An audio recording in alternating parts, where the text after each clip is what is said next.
Good morning, everyone. I'm Riley King, and welcome to this morning news report right here on the Riley King Network.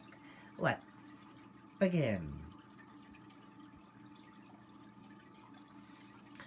Biden honors Americans who died of COVID-19. In remarks ahead of a candlelight ceremony, Biden addressed the nation. Today, we mark a truly grim, heartbreaking milestone. 500,071 dead, Biden said. That's more lives lost to this virus than any other nation on Earth. But as we acknowledge the scale of this mass death in America, remember each person and the life they live, he continued. We often hear people described as ordinary Americans. There's no such thing. There's nothing ordinary about them. The people we lost were extraordinary. They spanned generations.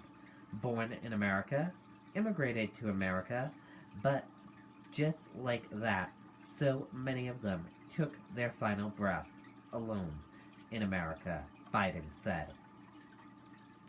As a nation, we cannot accept such a cruel fate while we've been fighting this pandemic for so long.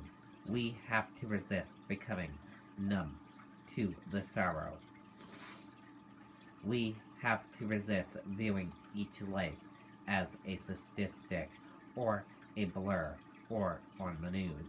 We must do so to honor the dead, but equally important, care for the living, those they left behind, for the loved ones left behind.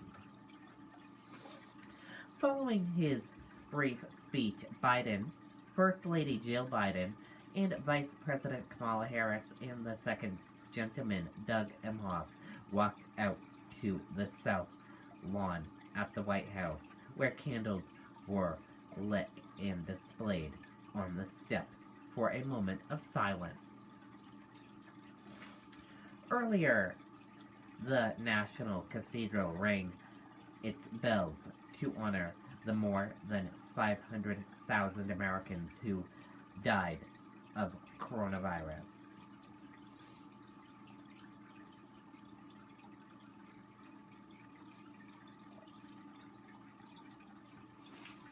Sorry about that, I have some allergies this morning.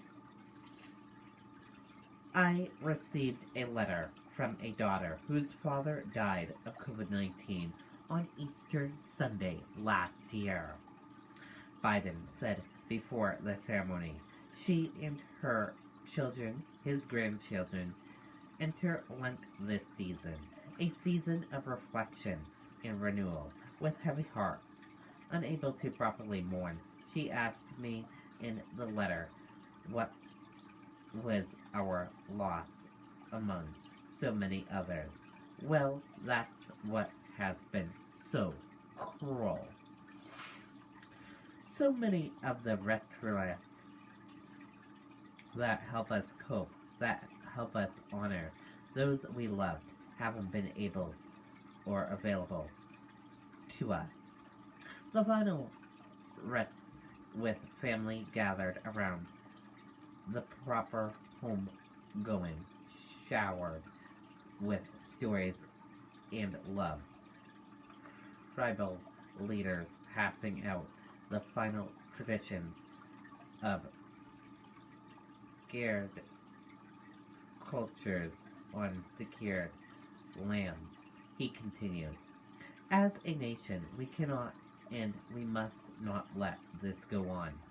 That's why the day before my inauguration, I said to heal, we must remember. I know it's hard. I promise you, I know it's hard. I remember. But that's how you heal. You have to remember.